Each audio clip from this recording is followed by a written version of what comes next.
La politique, depuis 4 ans, et cette année encore, est une politique profondément anti-redistributive. Voilà.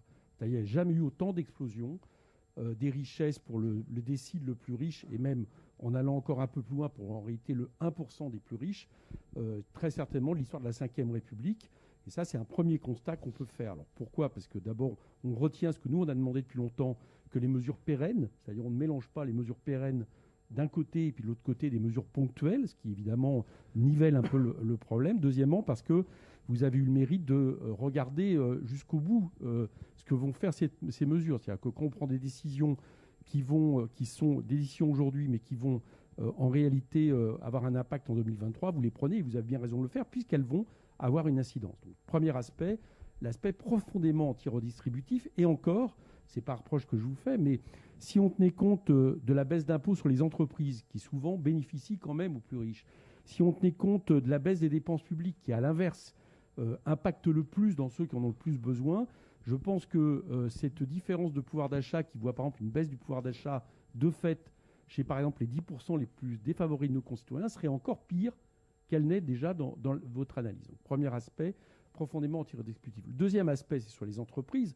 Qu'est-ce qu'on constate ? C'est que cette politique de donner de l'argent, ou en tout cas de réduire les impôts d'entreprise sans condition, sans contrainte, ça a un impact avant tout en faveur des entreprises qui ont le moins subi la crise. Bon, votre tableau, de ce point de vue-là, il est vraiment très éclairant, c'est-à-dire le tableau le slide 35, qui montre bien que dès lors qu'on parle des mesures là aussi pérennes, et non pas les mesures prises d'urgence par rapport à la crise, baisse d'impôts de production, baisse d'IS, et ben paradoxalement, moins vous avez subi la crise, plus vous avez bénéficié de ces mesures. Et ça a des conséquences.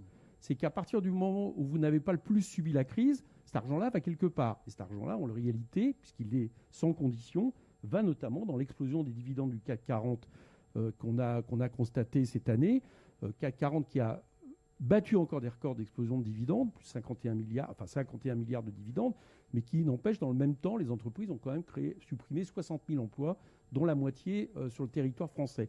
Donc ça, c'est un lien. Parce que quand vous prenez les mesures pérennes sans condition, vous voyez que finalement, ça avantage des entreprises qui n'avaient peut-être pas besoin d'être le plus aidées. Et troisième élément, c'est ce que j'appellerais la manière dont on a puisé sur la sécurité sociale la dette Covid. C'est-à-dire la dette créée par le Covid. On l'a impacté sur la sécurité sociale, notamment à travers les mesures d'exonération, de chômage partiel, etc.